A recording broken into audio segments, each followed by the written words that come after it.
So let's talk about the main problem that I see in my private sessions.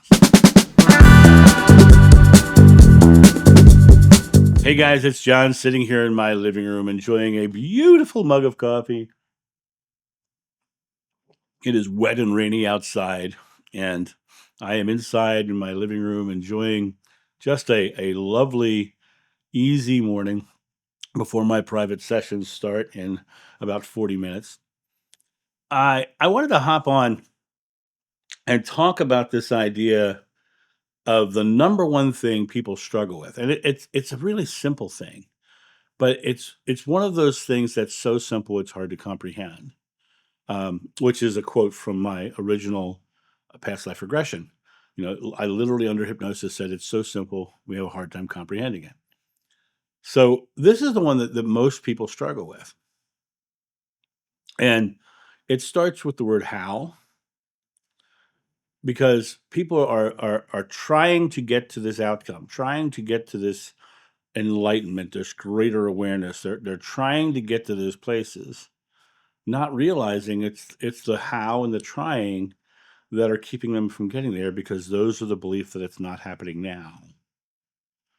And the hardest struggle that I see people having is stepping into their divinity and accepting their role in creation. It's difficult for people to do because they don't feel like they're divine. They don't feel like they're creating their experience because it's happening blindly. People say, I am struggling in life, and they are creating a struggling life. They are creating in this moment the feeling of struggle. They're really good at creating struggle. They're talented at creating struggle, in fact. But that's a subconscious creation. You would never consciously say, I am choosing to struggle, right? You would never say something like that because of the fact that that's not what you as a creator would create into your life if you had the option or the opportunity. But the thing is, you already have the option and the opportunity. It's already happening now. You're already creating your entire life. People who are victims in life are creating victims in life because they have decided I am a victim, and that belief itself creates the experience of continually being a victim, right?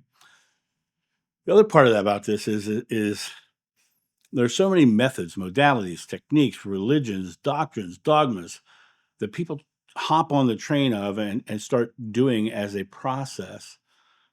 Well, sometimes people say, I'm working on that. And my question to them is, how long are you going to work on it? Because I am working on it is creating work. I am struggling is creating struggling. I am joyfully receiving a life surrounded by people I love is something very different. I'm joyfully receiving an opportunity to serve others and help them in positive ways. Very different. I am joyfully receiving abundant income so that I can have a life where I can relax and enjoy myself, right? I am joyfully spreading love into the world so people can express their lives as an example of mine, because now they're feeling the love that they're getting from me, and I'm spreading a wave of love. All of these are very different statements than I'm struggling, I'm suffering, I'm a victim, right? But they're all a creation. They're all a creation. And where people struggle the most is their own self-doubt, their own self-worth, their own self identity of divinity, being divine.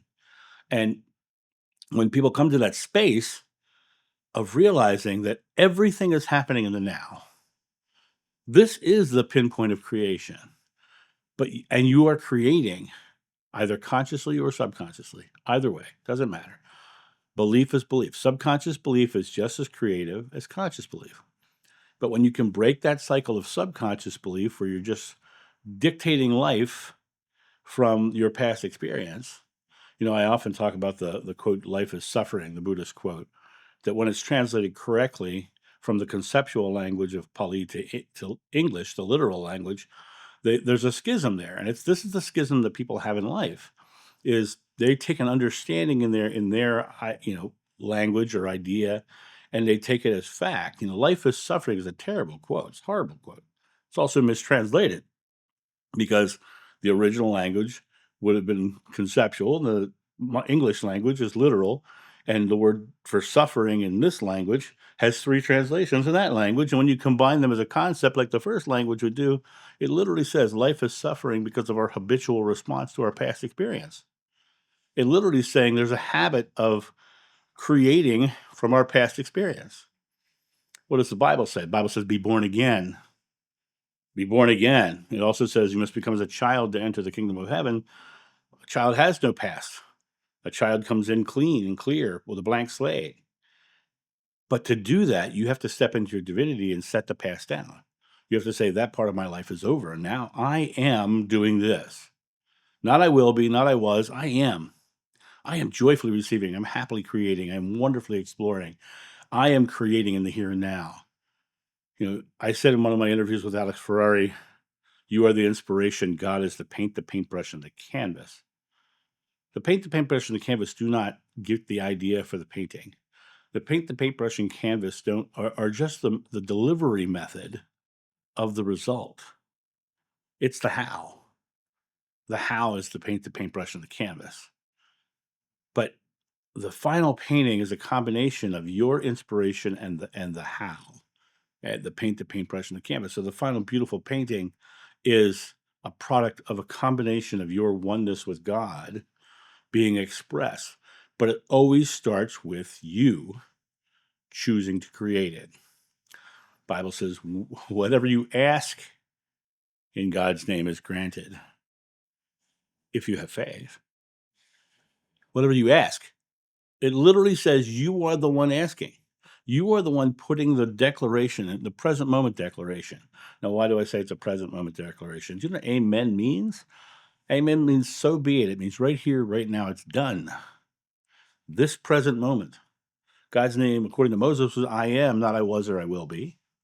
This present moment. You are creating. You are asking through your belief. If you have faith, through your belief you ask. I am struggling is a belief. And then it drops out of your mouth subconsciously. I'm struggling with this. I'm working on that. I'm processing this. Right? How long do you want to process? How long do you want to struggle? How long do you want to work?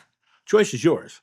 You have all the ability to create anything in your life, but you can continue to say, I'm going to keep that outcome ahead of me by saying, I'm going to practice this form of this for so long to get to that. Or you can welcome it into your experience now.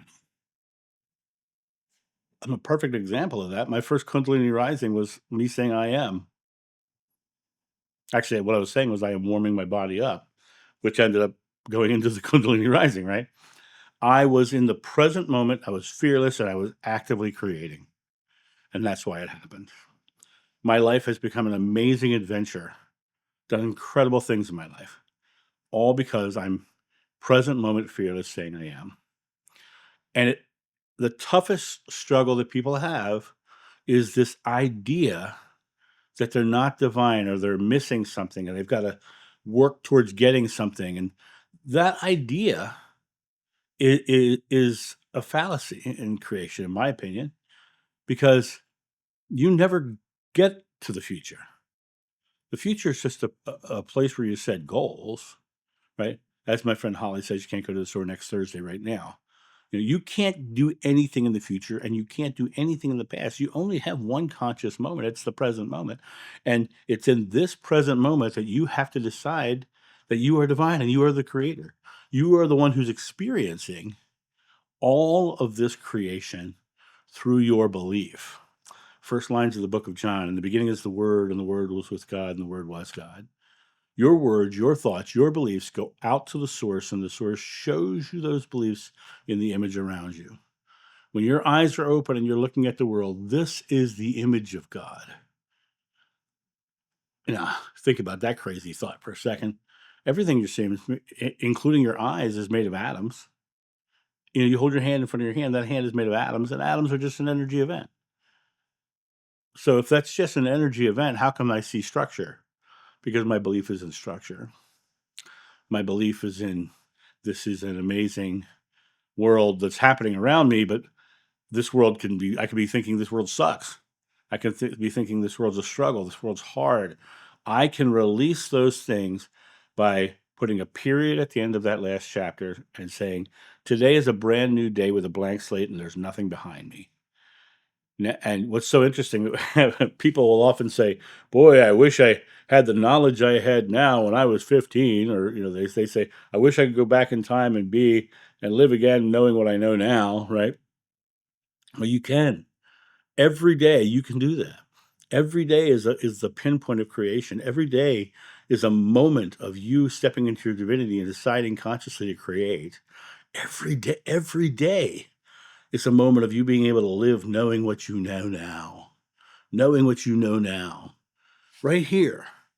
You know what you know.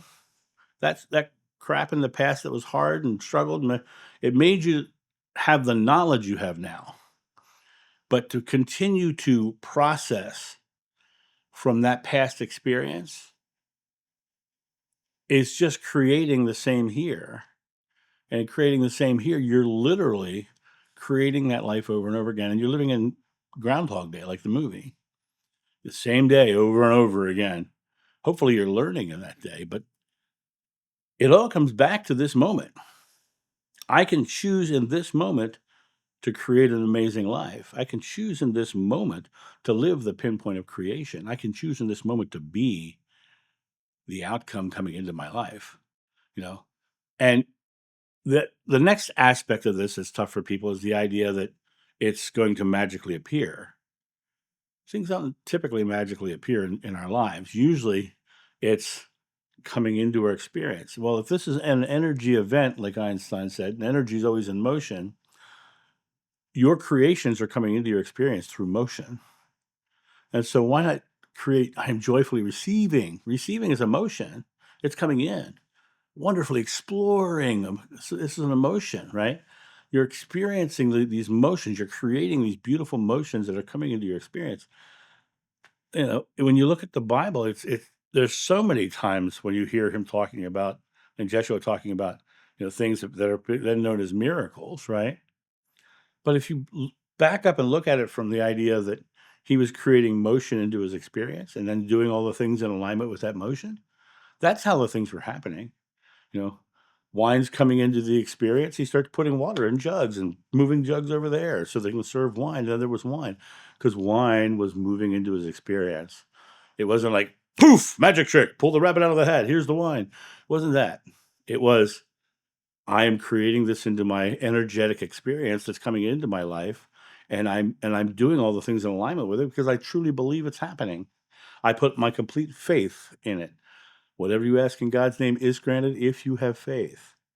If you have faith as small as a mustard seed, you can ask a mountain to move and it'll move. Nothing's impossible for you.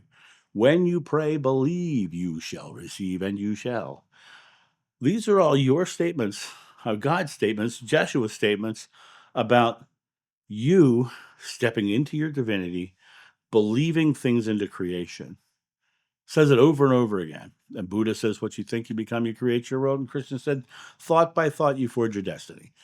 You are creating. Shakespeare said, nothing good nor bad, but thinking makes it so. And I know I'm being very repetitive with these quotes, but these quotes need to be drilled into people's heads to realize that they can take this moment and create anything they want, because they have that ability. They already do it naturally, but they're usually just creating from their subconscious mind as opposed to their conscious mind.